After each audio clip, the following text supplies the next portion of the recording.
नमस्कार. हिंदुस्तान पोस्टमध्ये मी हर्षद वैद्य, कॅमेरामन सतीश यांच्यासह आपल्या सर्वांचं स्वागत करतो. आज संपूर्ण देश पातळीवरती जे राजकारणामध्ये सगळ्या गोष्टी चालू आहेत, जो एक गदारोळ चालू आहे, ह्याच्यामध्ये असं आपण बघितलं तर काँग्रेसकडून किंवा सगळ्याच विरोधी पक्षांकडनं हिंदुत्ववाद म्हटलं की दोन जणांवरती, एक व्यक्ती आणि एक संस्था यांच्यावरती कायम टार्गेट केलं जातं. ह्यातली पहिली व्यक्ती म्हणजे स्वातंत्र्यवीर विनायक दामोदर सावरकर आणि दुसरं संस्था म्हणजे राष्ट्रीय स्वयंसेवक संघ. या दोघांवरती प्रचंड आगपाखड करायची आणि हिंदुत्ववाद या दोघांनी जन्माला घातला आणि या दोघांनीच फोपावला आणि तो कसा वाईट आहे, देशाला किती घातक आहे हे सांगण्याची अहमिका लोकांमध्ये लागते. परंतु आज आपण ह्या संघावरती बोलण्यासाठी आपल्यासमोर उपस्थित आहेत भारतीय जनता पार्टीचे प्रवक्ते अवधूत वाघ सर. आणि ह्या या सगळ्या ह्याच्यावरती त्यांनी संघ या विषयावरती त्यांनी एक पुस्तक लिहिलं आहे. या संघाच्या इतिहासावरती ते पुस्तक लिहिलं आहे. संघाबद्दल त्यांना का लिहावं असं वाटलं आणि संघ त्यांना जसा समजला तो लोकांना समजावून सांगण्यामागची त्यांची प्रेरणा काय होती, या सगळ्याच गोष्टींवरती आज आपण त्यांच्याशी बोलणार आहोत. तर आपण मुलाखतीला सुरुवात करूया. सर, सर्वप्रथम हिंदुस्तान पोस्टमध्ये आपलं मनपूर्वक स्वागत. धन्यवाद. सर, मला आपल्या मुलाखतीचा पहिलाच प्रश्न मला तुम्हाला असा विचारायचा आहे की संघावरती पुस्तक लिहावं याच्यामागची तुमची प्रेरणा काय होती आणि संघ लोकांना समजावून सांगण्यामागची तुमची हे विचार काय होते आणि कशापासून सुरुवात झाली? 1975 साली मी SSC ची परीक्षा पास झालो. तोपर्यंत मी शिशु स्वयंसेवक, बाल स्वयंसेवक, किशोर स्वयंसेवक होतो 1975 पर्यंत. त्यानंतर अभाविपचं काम करायला सुरुवात केली आणि त्यानंतर भारतीय जनता पक्षाचं काम केलं. परंतु 1977 सालापासून संघाचा स्वयंसेवक मी माजी स्वयंसेवक असं म्हणायला हरकत नाही. खरं म्हणजे संघामध्ये माजी हा शब्द आपण वापरत नाही, पण आता मी शाखेमध्ये जात नाही. त्या अर्थाने रूढ अर्थाने मी आज संघ स्वयंसेवक नाहीये. दुसरी गोष्ट, तुम्ही तात्यारावांचा उल्लेख व्यक्ती म्हणून केलात हे मला थोडंसं योग्य वाटत नाही. तात्याराव ही संस्थांची संस्था होती. तात्याराव हे स्वतःच एक संस्था होते आणि त्यांच्या विचाराने भारावून जाऊन अनेक संस्था उभ्या राहिल्या आणि त्या अर्थाने एका वेगळ्या दृष्टिकोनातून बघितलं तर तात्याराव हे खरे संस्थानिक होते. बरोबर. तर ह्याच्यामध्ये तुम्ही आता सांगितलात की स्वातंत्र्यवीर सावरकरांच्या बद्दल तुम्ही जे वाक्य उच्चारलात की संस्थानिक, ते ज्या पद्धतीने आम्हाला सांगितलं ते खरंच इतकं महत्त्वाचं आहे. आणि राष्ट्रीय स्वयंसेवक संघाने जी काही विचार प्रणाली आत्मसात केली आहे त्याच्यामध्ये त्यांचीच प्रेरणा आहे, ह्याच्याबद्दल काही वावगच नाही, काही ह्याच्यामध्ये दुमत कोणाला असण्याची गरजच नाही. पण आता संघाची सगळी विचारसरणी, संघाची संपूर्ण संघ शताब्दीमध्ये पदार्पण करतो आहे. त्यात संघ समजावून सांगण्यामागची आपण प्रेरणा सांगत होतात की कशा पद्धतीने आपण लिहिलं आणि का लिहावं असं वाटलं, आणि याचं पुस्तकाचं नाव पण तुम्ही अगदी व्यवस्थित, अगदी एकदम एकदम समर्पक असं निवडलंय. ते नाव काय तुम्ही निवडलं आणि त्यामागची प्रेरणा काय होती? पुस्तकाचं नाव जयोस्तुते आहे. जयोस्तुते हे तात्यारावांचं अजरामर गीत आहे. जयोस्तुते श्री महन मंगले शिवास्पदे शुभदे. जयस्तुतेचा अर्थच आहे जय हो. या मातृभूमीचा जय हो, या हिंदुस्थानाचा जय हो, या हिंदू संस्कृतीचा जय हो, या हिंदवी स्वराज्याचा जय हो आणि या सनातन संस्कृतीचा जय हो. मला वाटतं की छत्रपती शिवाजी महाराजांनंतर जर कोण हिंदू हृदय सम्राट असेल तर ते तात्याराव. आणि त्यामुळे संघाचं जे मूळ काम आहे आणि त्यांचा उद्देश आहे तो उद्देश आहे निःशेष हिंदू संघटन. म्हणजे संघाला असं वाटतं की समस्त हिंदूंचं संघटन तयार झालं पाहिजे आणि या संघटनेच्या बाहेर एकही हिंदू नसावा. आणि त्यामुळे ज्यावेळी हिंदूंचं संघटन आहे त्यावेळी हिंदू हृदय सम्राट तात्यारावांच्या अजरामर गीताचा पहिला शब्द जयोस्तुते, जय हो, जय घोष या नावानं मी तो जयोस्तुते हे मी तो माझ्या पुस्तकाचा नाव ठरवलंय. सर, तुम्ही आता उल्लेख करताना ह्याच्याबद्दल सांगितलात की समस्त हिंदू संघटन करणं आणि सगळ्या हिंदूंना एकत्र आणणं, एकाच छत्राखाली एकत्र आणणं हे संघाचं उद्दिष्ट आहे. तर संघ शताब्दीमध्ये पदार्पण करत असताना 100 वर्षांमध्ये संघाच्या बऱ्याच गोष्टी आहेत. तर ह्याच्यामध्ये आपण पुस्तकामध्ये सगळे विषय निवडत असताना आपण कुठल्या कुठल्या गोष्टींचा अंतर्भाव केलात आणि त्याच गोष्टींचा अंतर्भाव का केलात याच्या मागची कारण आम्हाला सांगा.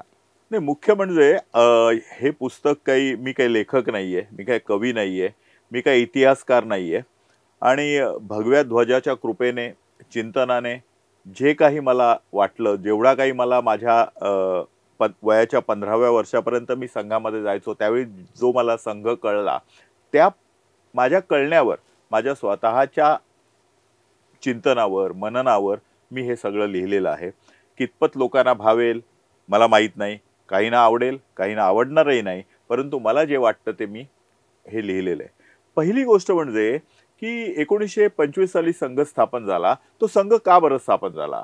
राष्ट्रीय स्वयंसेवक संघ स्थापन करण्यामागे डॉक्टरांची भूमिका काय होती, त्याच्या मागची पार्श्वभूमी काय होती? तर 1920 साली लोकमान्य टिळकांचं निधन झालं. बघा, लोकमान्य टिळक हे काँग्रेसचा एक हिंदुत्ववादी चेहरा होते. गीता रहस्य त्यांनी लिहिलं होतं. तेल्या तांबोळ्यांचे पुढारी होते. त्यांनी स्वतः टिळक पंचांग तयार केलं होतं. आणि जर तुम्ही लोकमान्य टिळकांचा इतिहास पाहिलात तर ते गणेशोत्सव असू देत, सार्वजनिक गणेशोत्सव, सार्वजनिक शिवजयंती उत्सव असू देत, या सर्व अंगातून ते एक हिंदुत्वाचा प्रखर चेहरा काँग्रेसमध्ये होते, हे नक्कीच. 1920 साली लोकमान्यांचं निधन झालं आणि त्याचवेळी महात्मा गांधींचा उदय झाला आणि मुस्लिम लांगुल चालनाला 1920 पासून महात्मा गांधींच्या नेतृत्वाखाली जशी काँग्रेस यायला सुरुवात झाली तसं मुस्लिम लांगुल चालन सुरू झालं. 1919 ला मोपल्यांचे दंगे झाले. लोक त्याला बंड म्हणतात किंवा रिव्हॉल्ट म्हणतात किंवा उठाव म्हणतात, तसं काही नाही. ते दंगे होते, शुद्ध दंगे होते. धर्मांध मुस्लिमांनी हिंदूंवर केलेले जातीयवादी दंगे होते. त्याला तुम्ही कितीही मुलामा द्या, सत्य पुसता येणार नाही. त्याच्या आधी खिलाफत चळवळ झाली. काय संबंध होता खिलाफत चळवळीचा आणखीन भारताचा? खिलाफत चळवळ हे खलिफा हा जो मुस्लिमांचा सर्वोच्च राजा, त्याचं ते पद आहे. दुसऱ्या महायुद्धामध्ये टर्की हरली, पद खालसा झालं आणि मग ते पद परत यावं म्हणून भारतातल्या मुस्लिमांनी केलेल्या आंदोलनाला महात्मा गांधींनी का सपोर्ट केला हे मला कळलं नाही. त्याच्यानंतर जसं मला कळलं नाही तसं डॉक्टरांनाही कळलं नाही. आणि त्यामुळे या सर्व गोष्टींचा परिपाक म्हणून डॉक्टरांना असं वाटू लागलं की इथे हिंदू जरी मेजॉरिटीमध्ये असला तरी त्याला काही किंमत नाहीये. हिंदू एक, आणि का तर हिंदू एकसंघ नाहीये, युनिटी नाहीये. म्हणून डॉक्टरांनी पहिलं ठरवलं की स्वातंत्र्य ह्यासाठी लढा चालूच आहे, पण त्याचबरोबर आपल्याला हिंदूंचं संघटन करणं, जात पात वर्ण भेद भाषा ह्या सर्व बाजूला ठेवून जो या भूमीवर प्रेम करतो, हिंदुस्थानावर प्रेम करतो, हिंदू संस्कृतीवर प्रेम करतो, जो गंगेवर प्रेम करतो, हिमालयावर प्रेम करतो, या मातीवर प्रेम करतो, अशा समस्त हिंदूंचं निश्चय संघटन व्हावं ह्या उद्देशाने संघाची स्थापना झालेली आहे. त्यामुळे संघाच्या स्थापनेमागची कारणं, संघाची निर्मिती आणि त्यानंतर मग 6 सरसंघ चालक, त्यांची ओळख, नंतर 6 सरसंघ चालकांची वेगवेगळी कोटेशन्स आहेत. आज संघावर जातीयवादाचा आरोप होतो. संघ हा फक्त ब्राह्मणांचा आहे असं म्हणतात. नंतर संघामध्ये दलितांना स्थान नाही असं म्हणतात. ह्या अनेक आरोपांना सर्व साहीच्या साही सरसंघ चालकांनी आपल्या बौद्धिकातून, आपल्या भाषणातून सातत्याने बोललेलं आहे. म्हणजे कित्येक सरसंघ चालकांनी तर असं म्हटलेलं आहे की जर जातीयवाद हा गुन्हा नसेल तर जगात काहीच गुन्हा नाहीये. इथपर्यंत टोकाची भूमिका सरसंघ चालकांनी घेतली. ही लोकांपर्यंत आलं पाहिजे. आणि त्याचप्रमाणे सर्वसामान्य माणसाला असं वाटतं की अरे संघ शाखा, काय शाखेचा उपयोग आहे? शाखेमध्ये जाऊन नेमकं काय होतं? भगवा ध्वज गुरुस्थानी का मानतात? संघ गीते म्हणजे काय? बौद्धिक म्हणजे काय? घोष म्हणजे काय? संघाचे उत्सव कित्येकांना हे माहीतही नसतं. ह्यामध्ये अतिशय खोलात जाऊन आणि ह्याची संपूर्ण माहिती सर्वसामान्य वाचकांपर्यंत व्हावी आणि ती पण साध्या सोप्या भाषेत व्हावी. म्हणजे त्या अर्थाने संघामध्ये न गेलेल्या लोकांना जर हे पुस्तक वाचलं तर त्यांना मी 100% म्हणत नाही, पण 80% तरी संघ कळेल असं मला वाटतं, असा माझा विश्वास आहे. आणि त्याच हेतूने सर्वसामान्य वाचकांपर्यंत, जे कधी संघ शाखेत गेले नाहीयेत पण त्यांना संघाबद्दल उत्सुकता आहे, अशा लोकांसाठी आणि अशा लोकांना नजरेसमोर ठेवून हे पुस्तक लिहिण्यात आलेलं आहे. सर, तुम्ही आता याच्यामध्ये सांगितलात की ज्या संघाच्या मागची, तुम्ही ह्या पुस्तकामागची प्रेरणा समजावून सांगत असताना संघाच्या बद्दल सुद्धा बऱ्याच गोष्टी तुमच्या विवेचनात यायला लागलेल्या आहेत. तर एक सामान्य वाचक म्हणून, सामान्य प्रेक्षक म्हणून जेव्हा आपला हा व्हिडिओ मुलाखत सगळे लोक ऐकतील तेव्हा संघाबद्दल जाणून घ्यायची उत्सुकता बऱ्याच जणांमध्ये असेल. ते पुस्तक तर नक्कीच वाचतील, पण आपल्या मुलाखतीच्या माध्यमातून सुद्धा थोडीशी तोंड ओळख करून देण्याचा आमचा प्रयत्न याच्यामध्ये आहे. तर संघाच्या बद्दल आपण आता बोलतोच आहोत, तर तुम्ही अभ्यास पण केला आहे याच्याबद्दल, तर संघाच्या संपूर्ण रचनेबद्दल आम्हाला सांगा. संघाची संरचना कशी असते, संघ कशा कशा पद्धतीने काम करतो, त्याच्यामध्ये कुठले आयाम आहेत, त्याच्यामध्ये कुठल्या कुठल्या गोष्टी होतात, कशा पद्धतीने रचना असते, संघ शाखा म्हणजे काय, इथलं बौद्धिक म्हणजे काय, याच्याबद्दल तुम्ही उल्लेख केला तर ह्याच्याबद्दल आम्हाला जाणून घ्यायला आवडेलच. आणि दुसरी महत्त्वाची गोष्ट, आज संघ शताब्दीमध्ये पदार्पण करतोय. एक 100 वर्ष चालणारी संस्था, एक इतकं त्याचं देशभर त्याचं सगळं जाळं पसरलेलं आहे. आणि असं अतिशयोक्ती अशी ठरणार नाही की जिथे शासन पोचलंय ते संघ पोचलेला आहे, अशा बऱ्याच ठिकाणी आपण बघतो. तर या सगळ्या मागचा, आज या सगळ्या ह्याच्यामध्ये आज संघ शताब्दीमध्ये पदार्पण करत असताना संघ लोकांनी का समजून घ्यावा, या 2 प्रश्नांची उत्तर आम्हाला तुमच्याकडे अभिप्रेत आहेत. सर्वात प्रथम पहा की हा जो 100 वर्षाचा इतिहास आहे, 1925 ते 1947 हा स्वातंत्र्यपूर्व इतिहास, त्यानंतर 1947 ते ही गेली जवळजवळ 75-78 वर्ष ही स्वातंत्र्यानंतरचा हा 100 वर्षाचा इतिहास आहे. तर त्याची साधारण मांडणी 4 टप्प्यामध्ये करता येते. म्हणजे पहिला टप्पा हा डॉक्टरांचा आणि गुरुजींचा, त्यानंतर बाळासाहेब देवरसांचा मोठा टप्पा की ज्यामध्ये इमर्जन्सी विरुद्ध लढा दिला संघाने. जवळजवळ 1 लाखाहून अधिक संघ स्वयंसेवक आणीबाणीमध्ये 19 महिने आतमध्ये होते. तो सगळा इतिहास तरुणांना पण माहिती आहे आणि माझ्यासारख्या सिनियर्सना पण माहिती आहे, कारण आम्ही त्यातनं तावून सुलाखून बाहेर पडलो आहोत. त्यानंतर रज्जूबाई यांचा आणि सुदर्शनजींचा हा जो इतिहास आहे, हा जो टप्पा आहे, त्या टप्प्यामध्ये भारतीय जनता पक्ष एकदा सत्तेवर आला, त्यानंतर राम जन्मभूमीची मुवमेंट झाली आणि त्यानंतरचा जो टप्पा आहे तो मोहनरावांचा टप्पा, म्हणजे आत्ताचे जे सध्या सरसंघचालक आहेत. तर आणि ह्या टप्प्यामध्ये, ह्या चौथ्या टप्प्यामध्ये, ज्याला मी मोगरा फुलला असं नाव दिलेलं आहे, तर इथे खरंच हिंदू राष्ट्र निर्माणाच्या दृष्टिकोनातून एक मोठं पाऊल टाकलेलं आहे. आणि खऱ्या अर्थानं हा संघाचा सुवर्णकाळ आहे असं मला वाटतं. कारण मोहनरावांच्याच ह्या तिसऱ्या टप्प्यात एका संघ स्वयंसेवकाने एकदा नव्हे, दोनदा नव्हे, तर 3-3दा पंतप्रधान पदाची शपथ घेतलेली आहे. त्यातले 2 वेळा जी शपथ घेतली आहे तो पूर्ण काळ केलेला आहे आणि तिसरा पण पूर्ण काळ करतील. याच्या आधी असं झालं होतं का, तर झालं होतं. अटल बिहारी वाजपेयींनी पण 3 वेळा शपथ घेतली होती. पण पहिल्या दिवशी फक्त ते 16 दिवसाचं सरकार होतं, दुसरं 13 महिन्याचं होतं आणि नंतर 4.5 वर्षाचं सरकार होतं. तर तो जो तिसरा टप्पा आहे, जिकडे अटल बिहारी वाजपेयींनी शपथ घेतली आणि मोहनरावांचा हा जो चौथा टप्पा आहे तो उलगडून टाकला. आणि ह्या प्रत्येक टप्प्यामध्ये काय काय महत्वाच्या गोष्टी झालेल्या आहेत ते आहे. बरं, हे सगळं करत असताना संघावर 3दा बंदी आणली. पहिली बंदी आली होती की गांधी हत्येच्या संदर्भामध्ये. तर गांधी हत्येच्या संदर्भामध्ये संघाने दिलेला लढा आणि संघ कसा तावून सुलाखून त्यातनं बाहेर पडला. संघाला माफी नाही मागावी लागली. संघावर आणलेली बंदी सरकारला बिनशर्त मागे घ्यावी लागली. बरोबर. इमर्जन्सीमध्ये पण तसंच झालं. संघावर बंदी आणली 1975 साली. संघाने प्रतिकार केला.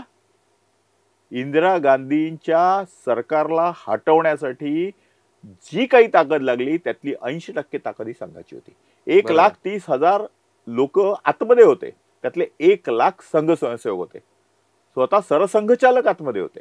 बरोबर. आणि ह्या कालखंडामध्ये संघाने जो काही लढा दिला त्याचं ह्यात विवेचन आहे. आणि त्यानंतरचा जो तिसरा टप्पा आहे, ज्यामध्ये 1984 सालापासून 1991-92 पर्यंत राम जन्मभूमीचा जो टप्पा आहे, शिलान्यासाच्या तयारीपासून बाबरी च्या विवादित इमारतीचा जो पाडाव झालाय तिथपर्यंत, ह्यावर 7 लेख आहेत. तर त्यामुळे संपूर्ण 100 वर्षामध्ये जी महत्वाची गोष्टी आहेत ह्या विस्तृतपणे सांगितलेल्या आहेत. आणि संघ म्हणजे केवळ दक्ष आणि आर्म नव्हे. संघ म्हणजे समाजाला जिथे जिथे आवश्यकता भासेल तिथे तिथे धावून जाणारी एक संघटना आहे. बघा, 1962 साली चीनच्या युद्धामध्ये एवढं अप्रतिम, ज्याला सिव्हिल सर्व्हिसेसचं काम जे गुरुजींच्या नेतृत्वाखाली झालं, त्याची पोचपावती म्हणून 1963च्या 26 जानेवारीच्या परेडमध्ये संघाच्या लोकांना बोलावणं पाठवलं होतं. आणि 26 जानेवारी 1963 जी परेड झाली दिल्लीला, त्यात संघ स्वयंसेवकांची तुकडी होती. घोषही आपला होता. आता 1962 हे झालं. 1965 ज्या खूप कमी अराजकीय लोकांचा सल्ला शास्त्रीजींनी घेतला त्यात गुरुजी एक होते. 1965 पण काम केलं, 1971 पण काम केलं. हे युद्ध काळात नाही, पण ज्यावेळी नैसर्गिक आपत्ती येते तिथे पण तुम्ही पाहिलंच असेल की सर्वात आधी जो धावून जातो तो स्वयंसेवक असतो. आणि त्यामुळे संघाचं आपत्ती व्यवस्थापन यावर पण लेख आहे. संघ हा मला असं वाटतं की आईसबर्ग सारखा आहे. तुम्हाला त्याचं फक्त एक टोक दिसतंय, पण त्या टोकाच्या 9 पट 10 पट मोठा हा संघ तुम्हाला दिसतच नाही. तर ते दाखवण्याचं काम मी विश्वरूप दर्शन, जसं श्रीकृष्णाने अर्जुनाला विश्वरूप दर्शन दिलं तसं त्यामध्ये संघाचं विश्वरूप दर्शन काय. तुम्ही कोऑपरेटिव्ह सेक्टरमध्ये जा, संघ आहे. आदिवासी क्षेत्रामध्ये जा, संघ आहे. वैद्यकीय क्षेत्रामध्ये जा, संघ आहे. युनियन मध्ये जा, संघ आहे.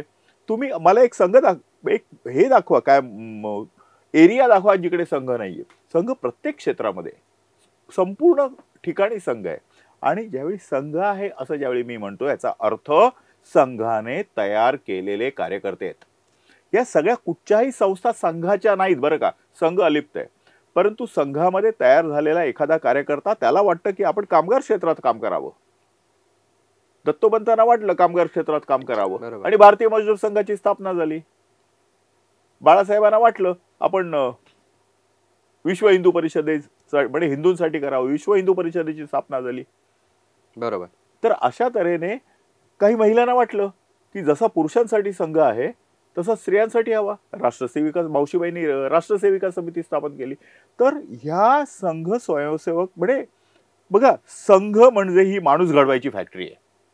इथे माणूस घडवायचं काम करतो आणि एकदा माणूस चांगला घडला ना की तो समाजामध्ये जिथे जाईल ना तिथे तो चांगलं काम करेल. त्यामुळे चांगली माणसं ज्यावेळी संघाच्या मुशीतून तयार होऊन समाजात येतील त्यावेळी समाजही सुंदर होईल, चांगला होईल आणि संघ स्वयंसेवक जिथे जिथे जातील तिथे तिथे चांगलं काम करतील, याचा संघावर विश्वास आहे. आणि म्हणून मला असं वाटतं की संघ हा फक्त कवायत करण्यापुरता, खेळण्यापुरता नाहीये. संघ हा एक सुसंस्कारित माणूस घडवण्यासाठी, आणि एकदा माणूस घडला की समाज घडतो, समाज घडला की राष्ट्र घडतो.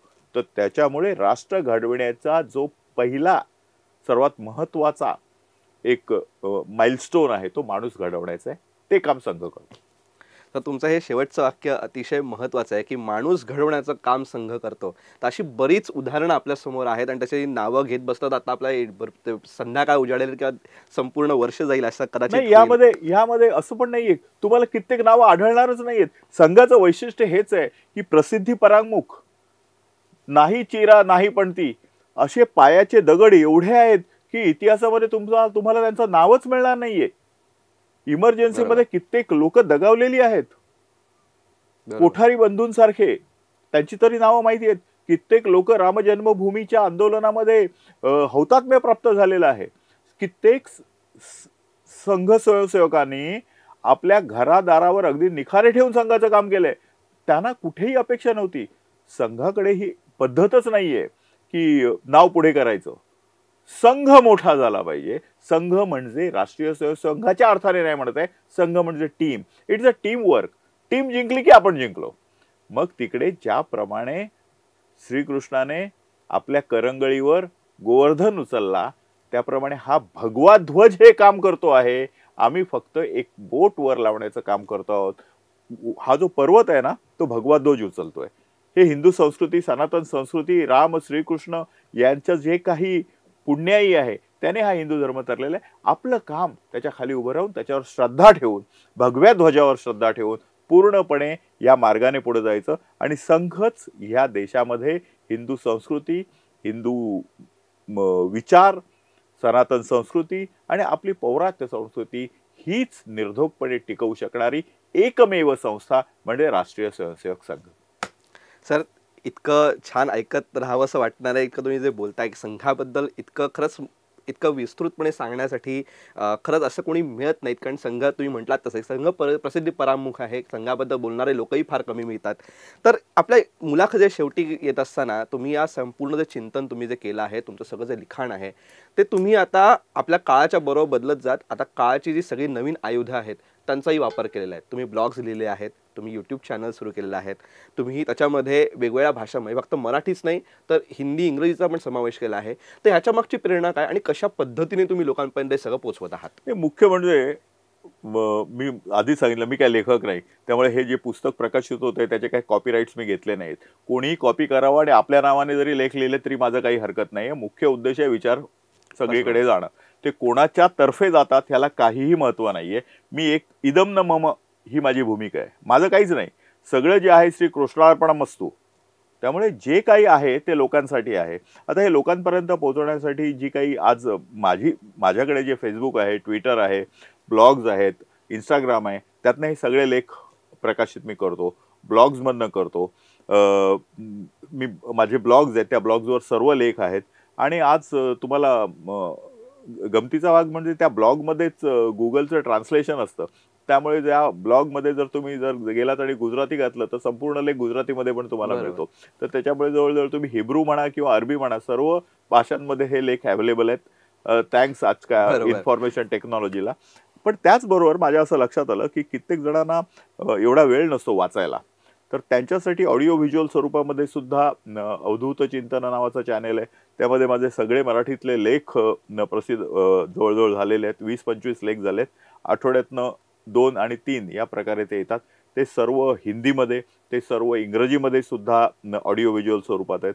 त्यामुळे हे सर्व लेख तुम्हाला ऑडिओ व्हिज्युअल स्वरूपामध्ये सुद्धा मराठी, हिंदी, इंग्रजी यामध्ये तुम्हाला ऐकता येतील, पाहता येतील. पुस्तक तर आहेच.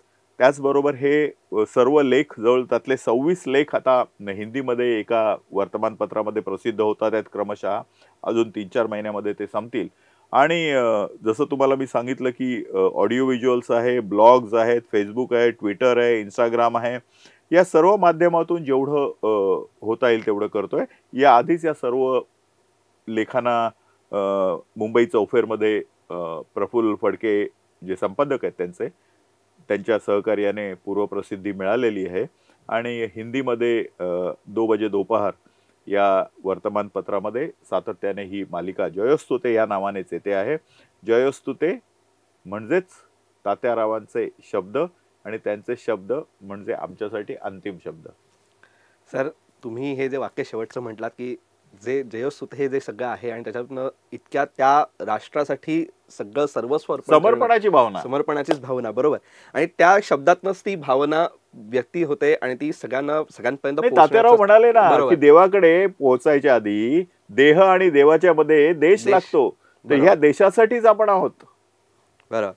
तर ह्याच सगळ्या देशासाठी काम करणाऱ्या संघटनेचं मर्म तुम्ही तुमच्या पुस्तकातनं उलगडून दाखवलेलं आहे. तर हे पुस्तक काय असेल आणि पुस्तक खरंच कशा पद्धतीने लोकांसमोर आलं ते नक्कीच लोक ते वाचतील. आणि या मुलाखतीच्या माध्यमातून पुस्तकाची तोंड ओळख झालं तर नक्कीच लोक ते पुस्तक वाचणार आहेत. त्याच्याबद्दल म्हणजे काही शंकाच नाही याच्याबद्दल आम्हाला मनात. तर एवढ्या सगळ्या पुस्तकाबद्दल तुम्ही आम्हाला सांगितलं आणि एवढ्या व्यस्त वेळापत्रकातनं आम्हाला तुम्ही वेळ दिलात आणि एवढी सुरेख मुलाखत आम्हाला दिलीत, ह्याच्याबद्दल हिंदुस्तान पोस्टतर्फे आपलं मनपूर्वक आभार. धन्यवाद. Thank you very much. तर हे होते अवधूत वाघ सर. त्यांनी आपल्याला या पुस्तकाबद्दल सांगितलं आणि आज त्यांनी आपल्याला थोडीशी तोंड ओळख करून देण्याचा प्रयत्न केला आहे. संघ म्हणजे काय, तेवढी सगळी संघाची एवढी सगळी शताब्दीचा सगळा पर्व त्यांचं सगळं एका पुस्तकात साठवणं हे खरंच अवघड काम आहे. पण त्यांनी ते इतकं करून दाखवलं आहे. तर या पुस्तकाबद्दल, या पुस्तकाच्या सगळ्या गोष्टींबद्दल आम्ही तुम्हाला अपडेट देत राहूच. पण या पुस्तकाबद्दल तुम्ही किती उत्सुक आहात हे आम्हाला तुमच्या कमेंट बॉक्समध्ये नक्की सांगा. ही मुलाखत तुम्हाला कशी वाटली हे सुद्धा आम्हाला कमेंट बॉक्समध्ये नक्की सांगा. आणि असेच माहितीपूर्ण व्हिडिओज बघण्यासाठी हिंदुस्तान पोस्ट यूट्यूब चॅनलला सबस्क्राईब करा आणि फेसबुक पेजला लाईक फॉलो करायला विसरू नका. धन्यवाद.